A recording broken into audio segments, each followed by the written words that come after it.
जय हो मोर सतगुरु साहेब, जय हो शनि महाराज। जय हो मोर सतगुरु साहेब, जय हो शनि महाराज।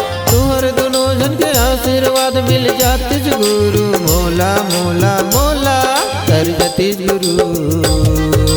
ए मोर पापी चोला कर जती गुरु, ए मोर पापी चोला। जय हो मोर सतगुरु साहेब, जय हो शनि महाराज। जय हो मोर सतगुरु साहेब, जय हो शनि महाराज।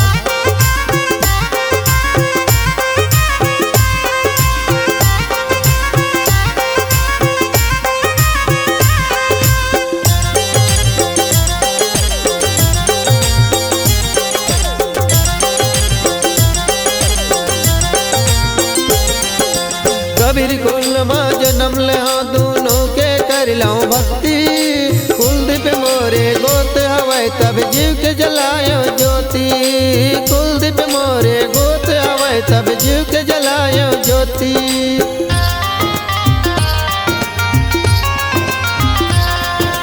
कबीर कुल माँ जन्म ले दोनों के कर लाऊं भक्ति। कुलदीप मोरे गोत हवाई तब जीव के जलायो ज्योति। हाँ जीव के जलायो ज्योति। मन मंदिर हृदय में बसायो कबीर गुरु मैं शनि। जय हो मोर सतगुरु साहेब, जय हो शनि महाराज। जय हो मोर सतगुरु साहेब, जय हो शनि महाराज।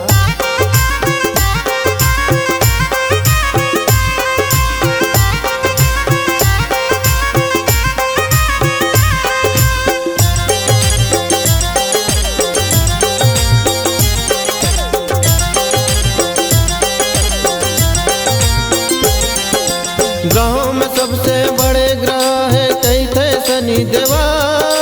न्याय के दाता दंड अधिकारी कहते शनि देवा।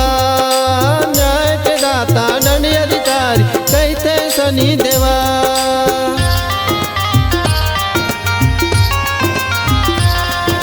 ग्रहों में सबसे बड़े ग्रह है कहते शनि देवा।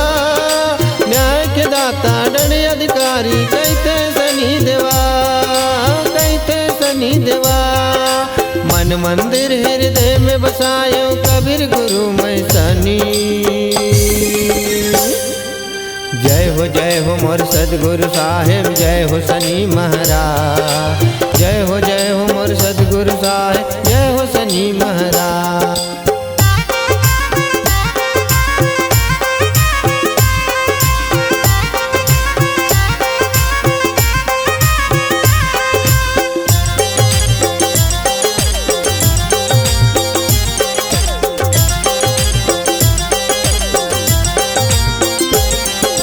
कबीर गुरु के बारे में काये बताओ, चारों युग अवतारी।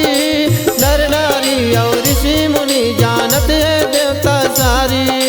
नर नारी और ऋषि मुनि जानत है देवता सारी।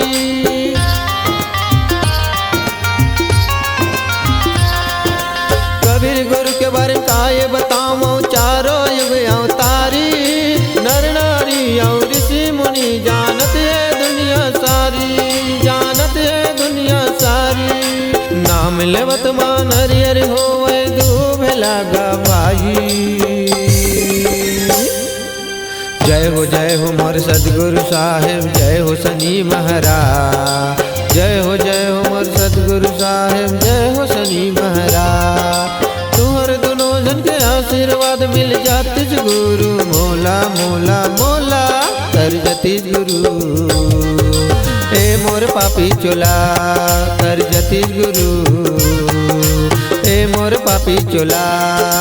जय हो मोर सतगुरु साहेब, जय हो शनि महाराज। जय हो मोर सतगुरु साहेब, जय हो शनि महाराज। जय हो मोर सतगुरु साहेब, जय हो शनि महाराज। जय हो मोर सतगुरु साहेब, जय